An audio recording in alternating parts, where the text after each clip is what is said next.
ओम शांति। सचखंड का राज्य भाग्य प्राप्त करने के लिए संपूर्ण पवित्रता की धारणा करने की, अलौकिकता से दोनों तरफ निभाते हुए ईश्वरीय पढ़ाई पर पूरा ध्यान देने की, अर्थात ज्ञान योग धारणा सेवा चारों ही विषयों में 100% मार्क्स लेने का अटेंशन रखते हुए एक रस आगे बढ़ते हुए रहने की, कोई भी पाप कर्म नहीं करने की, बहुत खबरदारी से श्रीमत पर चलते रहने की समझानी देते हुए कल्याणकारी राह पर चलकर खुद का और अन्य आत्माओं का कल्याण करने के निमित्त बनने की, कल्याणकारी परमपिता परमात्मा की हम आत्माओं के लिए आज की मुरली से शिक्षाएं। मस्तक के बीच विराजमान आत्मा जब अपने अकाल तख्त पर विराजमान होती है, अर्थात स्मृति स्वरूप रहती है, तो पाप की स्मृति भी जरूर रहती है। ऐसे सदा पाप की स्मृति इमर्ज रखने वाले मस्तक मणि बनने का वरदान देते हैं वरदाता परमात्मा, जिसे प्रैक्टिकल में फलीभूत करना है। विधि है सदा पाप की याद में रहना। याद में रहने से ऊंची स्टेज में स्थित रहते हैं। याद में रहने से स्वतः ही श्रेष्ठ सोचते हैं, बोलते हैं, कर्म करते हैं, तो ऊंची स्टेज पर स्थित रहने वाली श्रेष्ठ आत्मा समझ आगे बढ़ते रहने की समझ देते हैं परमपिता परमात्मा।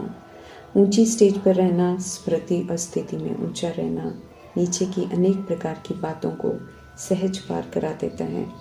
समस्याएं नीचे रह जाती हैं, देह के भान में आते हैं तो स्थिति नीचे हो जाती है और समस्याएं हावी हो जाती हैं। समझ देते हैं परमात्मा के मस्तक मणि का स्थान ही ऊंचा मस्तक है, इसलिए सदा ऊपर रहना, सदा मीठे परमात्मा की याद में रहना, कभी भी नीचे नहीं आना। संगम युग सर्वशक्तिवान परमपिता परमात्मा का बाप, टीचर, सदगुरु, दोस्त, सखा, साजन, बच्चा इत्यादि सब संबंध के रूप में डायरेक्ट कनेक्शन होता है। इस युग में परमात्मा सब संबंधों का ऑफर करते हैं, सभी परेशानियां सौंप कर बेफिक्र बादशाह बन उत्तम पुरुषार्थ कर स्वर्ग की बादशाही लेने का और याद में रहकर अपने पास्ट के पाप कर्मों को भस्म करने का, आत्म अभिमानी बनने का ध्यान रखने की समझ देते हैं। चारों तरफ फिक्रों का वायुमंडल होते हुए भी बेफिक्र बादशाह की स्थिति अनुभव करने के लिए मीठे परमात्मा कहते हैं कि सब तरह के मेरे को तेरे में परिवर्तन कर दो, अर्थात सब मेरे की फिक्र को बाप को सौंप दो। परमात्मा से बेहतर कोई मेरे को संभाल नहीं सकता और परमात्मा को सौंप कर ही बेफिक्र बादशाही की स्थिति को वास्तव में हम प्रैक्टिकल में अनुभव कर सकते हैं। जितना परमात्मा संग रहेंगे उतना समझ का अर्थात ज्ञान का तीसरा नेत्र संपूर्ण प्राप्त कर सकेंगे। सृष्टि के आदि मध्य अंत को यथार्थ जानकर हम सब बुद्धिमान बनते हैं। सत्यता की समझ देकर परमात्मा का फरमान है हम आत्माओं को कि आत्मा और शरीर दोनों को पवित्र बनाओ और सचखंड के राजाई मर्तबे का अधिकार प्राप्त करो। समझ देते हैं कि ऐसा करने के लिए अपने पास देह सहित जो भी कखपन है, अर्थात जिसकी कोई वैल्यू नहीं है, अर्थात तुच्छ है, उसे पाप के हवाले कर एक्सचेंज करो, पूरा बलि चढ़ो, अर्थात फिर सब प्रभु की अमानत समझकर चलना, बाप को सब मेरे का ट्रस्टी बनाना, उन्हें ही वारिस बनाना और फिर श्रीमत पर पूरा चलते रहना। तो यकीन दिलाते हैं कि आत्मा और शरीर दोनों पवित्र बन जाएंगे। श्रीमत है ही श्रेष्ठ बनने के लिए और संपूर्ण पवित्र बनने के लिए, राजाई का मर्तबा प्राप्त करने के लिए। तो जो बलि चढ़ते हैं, श्रीमत पर चलते हैं, वे जीवन में रहते सर्व बंधनों से मुक्त रहते हैं, क्योंकि श्रीमत पर चलकर वे शुभ, शुद्ध, सकारात्मक, समर्थ, कल्याणकारी कर्तव्य ही करते हैं। कर्मों से कोई बंधन, फिर किए हुए कर्मों से ऐसे कर्मों से कोई बंधन नहीं बनता है। जीवन में रहते मुक्त अवस्था में रहते हैं तो जीवन मुक्ति के संस्कार बन जाते हैं, जिसके आधार से सचखंड का वर्षा मिलता है। बाप को अपना वारिस बनाने वाले 21 जन्मों का अधिकार प्राप्त करते हैं। समझ से विस्मृत होने वाले, समझ से नयनहीन होने वालों को राह दिखाने आते हैं परमपिता परमात्मा। जब तक उन्हें नहीं जानते हैं तब तक दुखी रहते हैं, अनाथ बन जाते हैं, धक्के खाते रहते हैं। इस समय भारत झूठखंड है, क्योंकि भगवान को भूले हुए हैं और खुद को आत्मा नहीं समझते, बल्कि शरीर सजे हुए हैं। जबकि भारत की बड़ी ज़बरदस्त महिमा है, क्योंकि परमात्मा भारत में ही आते हैं सभी को सत्य से परिचित कराकर कल्याण करने के लिए और पुनः भारत को सचखंड बनाने के लिए। अभी पुनः ये कार्य कल्याणकारी परमात्मा संपन्न कर रहे हैं। समझ दे रहे हैं महात्माओं को कि 5 विकार इस समय सर्वव्यापी हैं, अर्थात सभी में हैं, जिसने सभी को नयनहीन और बुद्धिहीन बना दिया है। दुख का कारण देह अभिमान अब विकार है। दुख का निवारण चाहते हैं तो मीठे परमात्मा समझ देते हैं कि देह अभिमान का और विकारों का त्याग कर दो। ज्ञान के चक्षु और डिवाइन इंसाइट जिससे हम वंचित थे वो परमात्मा आकर देते हैं। स्व पर राज्य कर और योग में रहकर स्वराज्य अधिकारी बनना सिखाते हैं। श्रेष्ठ मत देकर पुनः बुद्धिवान बनाते हैं। तो पुनः परम पूज्य परमपिता परमात्मा की हर बात को समझकर अंधकार से अर्थात पुजारीपन से रोशनी अर्थात पूज्य की तरफ जाना है। आत्मा और परमात्मा का रूप एक ही है। इस सत्य से सभी को परिचित कराने से आत्मा और परमात्मा का संतान और पिता का अविनाशी संबंध है और दोनों का रूप ज्योति बिंदु एक ही है, ये सहज समझ में आ जाएगा। आत्मा परमात्मा अलग रहे बहुकाल अपने आप में सबूत है कि आत्मा सो परमात्मा, परमात्मा सो आत्मा हो नहीं सकता। आत्मा भिन्न भिन्न शरीर लेकर पुनर्जन्म में आती रहती है और परमात्मा पुनर्जन्म में नहीं आते हैं और परम धाम में रहते हैं। जब मनुष्य आत्माओं के वश में कुछ भी नहीं रह जाता है तब ड्रामा में प्रवेश कर परमात्मा सब कुछ ठीक करते हैं। फिर से भारतवासियों को स्वर्गवासी पूज्य बनाते हैं। संगम युग में परमात्मा ईश्वरीय फैमिली रचते हैं, माता पिता बनते हैं, स्वर्ग रचते हैं और सुख घनेरे का बरसा देते हैं। नई दुनिया में जाने के लिए राजयोग सिखाते हैं, नए ईश्वरीय संस्कार धारण कराते हैं और बिल्कुल नया बनाते हैं। ऊंची से ऊंची कल्याणकारी परमपिता परमात्मा संगम युग में ब्रह्मा बन स्थापना का पाठ, शंकर बन आसुरीपन का विनाश और विष्णु बन दिव्यता के पालना के संस्कार धारण करते और विष्णु बन दिव्यता के पालना के संस्कार धारण करने को कहते हैं। तो हर एक आत्मा रूपी एक्टर अपने एक्ट अनुसार अपने लिए सुख का पाठ फिक्स करती हैं।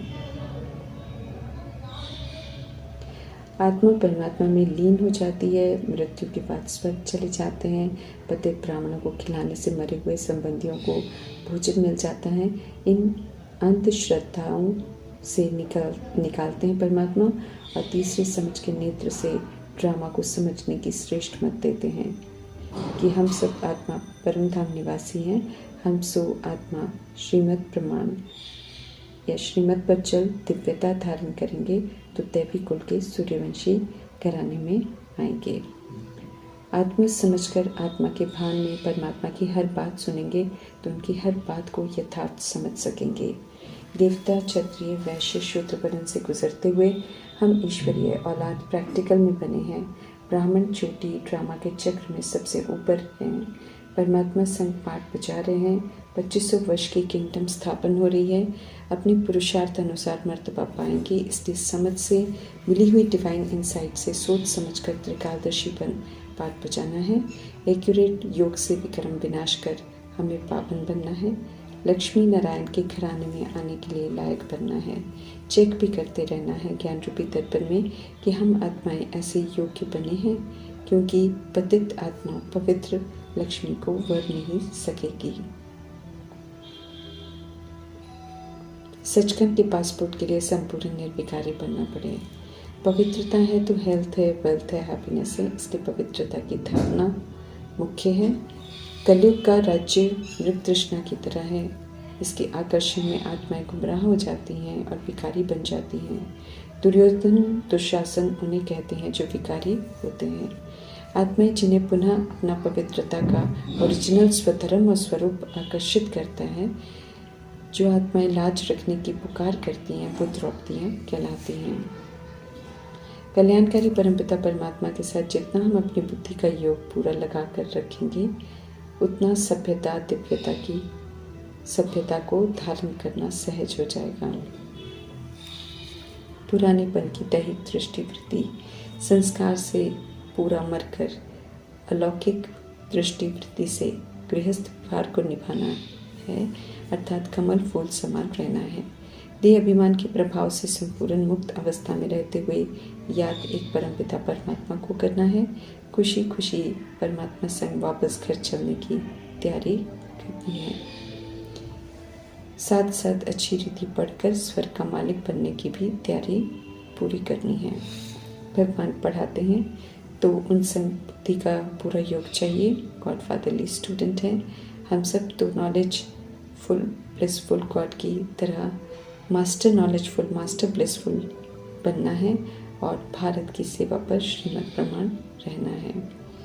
बाप के रूप में बच्चों को जायदाद देते हैं तो उनका बच्चा बनना पड़े, अर्थात आज्ञाओं को पालन करना पड़े।